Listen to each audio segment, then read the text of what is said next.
Hello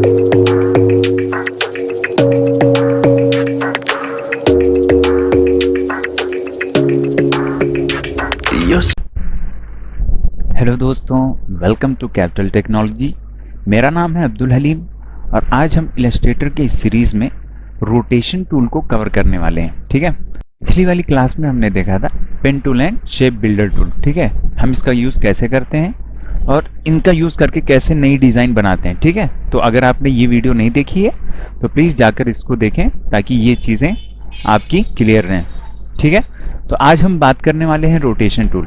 है तो ये बहुत ही बेसिक टूल, बट हम रोटेशन टूल का यूज़ एडवांस लेवल पे कैसे कर सकते हैं उन चीज़ों को आज हम कवर करने वाले हैं। ठीक है, एक होता क्या है कि हमने एक शेप बनाया, शेप बना के हमने सिलेक्शन टूल से ही डायरेक्ट उसको रोटेट कर लिया। ठीक है, बट हम यहाँ ये करने वाले नहीं, हम यहाँ पे कुछ अलग करने वाले हैं।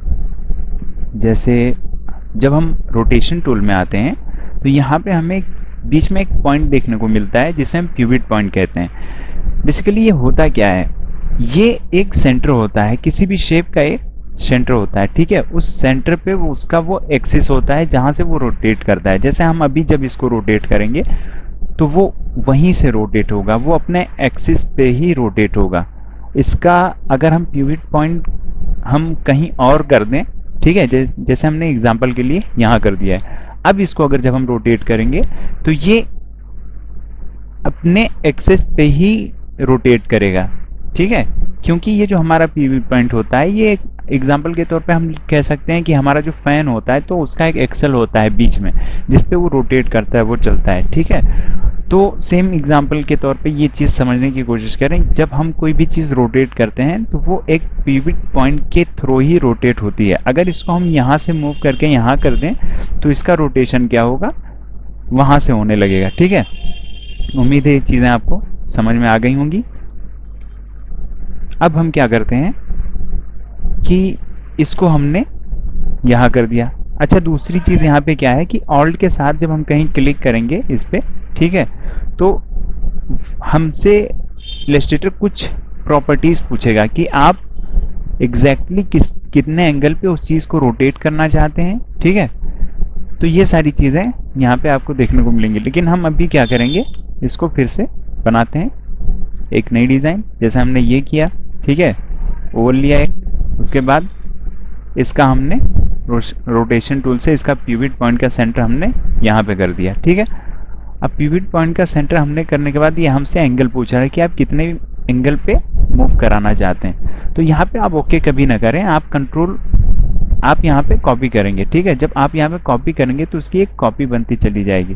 फिर आप क्या होगा कि हमने एक क्लास में देखा था, पिछली क्लास में, कि कंट्रोल डी से वो सारी चीज़ें वो रिपीट होने लगती हैं जो हमने अभी इस पे एक्शन दिया है। तो जब हम कंट्रोल डी करेंगे तो कंट्रोल डी से क्या होता है कि ये सारी चीज़ें फिर से वही रोटेट होने लगती हैं। तो अभी हमने बिना किसी एंगल के, किसी मेजरमेंट की ये सारी चीज़ें की हैं। लेकिन अब क्या करने वाले हैं, हम कुछ बेहतर डिज़ाइन करने वाले हैं। जैसे हम अपना इंडिया का जो हमारा फ्लैग है उसमें क्या है, जो अशोक चक्र है ना, उसको थोड़ा सा डिज़ाइन करने की कोशिश करते हैं। ठीक है, एक चीज़ और मैं आपको बताता चलूँ, जो हम जैसे हमारा जो पेज होता है, अगर हम उसको एग्जैक्टली सेंटर में आना चाहें तो एक होता है कि ऑल्ट के साथ हम जूम करके आते हैं, बट कंट्रोल 0 जब हम कमांड देंगे तो ये क्या होता है कि 100% वो फिट पे आ जाता है ये हमारा जो आर्टबोर्ड होता है। तो ये चीज़ भी आप याद रखें, शॉर्टकट आपके टाइम को बचाती है। ठीक है, अब यहाँ से हमने क्या करना है,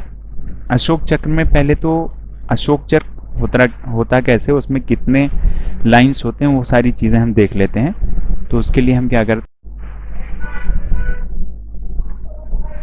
जैसे हमने पहले सर्च कर लिया था, देखिए द अशोक चक्र हैज़ 24 स्पोक्स विच इंस्पायर। तो यहाँ पे हमें पता चल गया 24 लाइंस होती हैं जो बीच में ये होती हैं लाइन, आपको दिख रहा होगा। तो इन चीज़ों को हम कैसे डिज़ाइन करेंगे, आइए देखते हैं। सबसे पहले क्या करते हैं, हम एक सर्कल लेते हैं। अगर शिफ्ट के साथ करेंगे तो एक रेशियो में आएगा। ठीक है, एकदम एग्जैक्टली उसका एक सर्कल का जो शेप होता है वो बनेगा। अब हम यहाँ पे इसको सेंटर करते हैं। सेंटर करने के बाद हम एक चीज़ मैं आपको और बता दूं, इसको अभी उसको मैं बाद में बताता हूँ। तो हमने यहाँ पे एक सर्कल लिया। सर्कल लेने के बाद हम क्या करेंगे, इसको कंट्रोल सी से कॉपी करके कंट्रोल एफ प्रेस करेंगे। कंट्रोल एफ से क्या होता है कि वो जैसे बेसिकली नॉर्मली क्या होता है कि हमने इस चीज़ को कॉपी किया, कंट्रोल सी से कॉपी किया, और जब कंट्रोल वी करेंगे तो वो हमारा कॉपी पेस्ट तो होता है, बट वो उसका जो डायरेक्शन होता है वो कहीं और हो जाता है। तो हम चाहते हैं उसी जगह पे कॉपी हो। तो हम क्या करेंगे, कंट्रोल सी से कॉपी करके कंट्रोल एफ प्रेस करेंगे। कंट्रोल एफ से क्या होता है कि उसी बात पे वो वहीं पे पेस्ट हो जाता है। तो कंट्रोल एफ ये भी एक शॉर्टकट की है, इसको याद रखिएगा पेस्ट इन प्लेस के लिए। तो अब क्या करेंगे, हमने कॉपी कर लिया है। अब इसको क्या करेंगे, ऑल्ट के साथ और ऑल्ट प्लस शिफ्ट के साथ इसको छोटा करते चले जाएंगे उसी रेशियो में। ठीक है। अब फिर हम क्या करेंगे, फिर दूसरा से एक सर्कल लेंगे। अब यहाँ पे देखिए, हम जब भी कोई चीज़ डिज़ाइन करेंगे तो यहाँ पे हमें चीज़ें डिक्टेट करती रहती हैं कि हमारा इंटरसेक्ट पॉइंट कहाँ पे है, सर्कल कहाँ है, सेंटर कहाँ है। तो यहाँ से हम व्यू में जाएंगे, यहाँ से हमारा स्मार्ट गाइड ऑन होना चाहिए। इससे क्या होगा, हमें पता चलता रहेगा, हमें चीज़ें वो बताता रहेगा कि हम कहाँ क्या डिज़ाइन करना चाह रहे हैं। ठीक है। तो ये हमारा सेंटर ये लोकेट कर रहा है, दिखा रहा है। तो हम क्या करेंगे, यहाँ से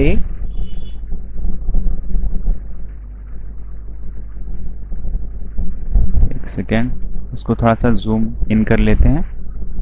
जूम इन करने के बाद अब यहाँ से हम एक शेप डिज़ाइन करते हैं।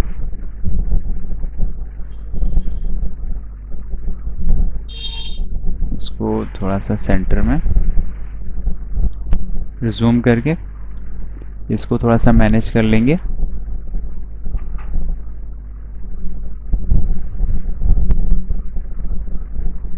नीचे से भी थोड़ा सा मैनेज कर लेंगे।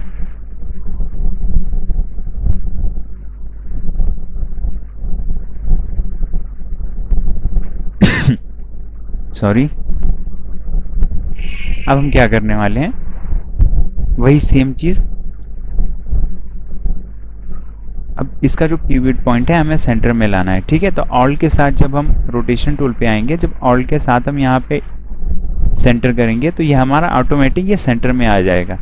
बट यहाँ हमसे एंगल पूछ रहा है। ठीक है। एंगल हम क्या करेंगे, थोड़ा सा कैलकुलेटर का यूज़ करते हम देखेंगे कैसे हमें एंगल डिफाइन करना है। जैसे हमारा क्या होता है, एक सर्कल जो होता है वो 360 डिग्री होती हैं उसमें। तो हमें कितने बनाने हैं, लाइंस कितने बनाने हैं, हमें बनाने हैं 24। अब हमारा यहाँ पे एंगल निकल गया है, 15 एंगल पे हमारी सारे लाइंस रहेंगी। तो यहाँ पे हमें क्या करना होगा, 15 एंगल पे अब हमें ओके नहीं करना, यहाँ पे हमें कॉपी करना है। कॉपी करने के बाद अब चीज़ें कंट्रोल डी से रिपीट होती रहेंगी। अब देखिए कंट्रोल डी से जब हम चीज़ें रिपीट कर लेंगे तो वो ऑटोमेटिकली एक ज़्यादा हो गया था। अब देखिए हमारा अशोक चक्र रेडी हो गया। तो ये सबसे इजी वे है अशोक चक्र डिज़ाइन करने का। ठीक है। अब इसमें अगर हम कलर फिल करना चाहें तो वो चीज़ हम कर सकते हैं। अभी तो हमने स्ट्रोक पे ही ये सारी चीज़ें डिज़ाइन की हैं। ठीक है। ये एग्जैक्टली जो हमारा इंडियन फ्लैग का अशोक चक्र होता है कैसे बना है, उसमें कैसी कितने लाइन्स हैं, वो सारी चीज़ें हमें यहाँ पे देखने को मिल रही हैं। तो उम्मीद है ये चीज़ें आपको समझ में आ गई होंगी। तो अशोक चक्र हमारा कंप्लीट हो गया।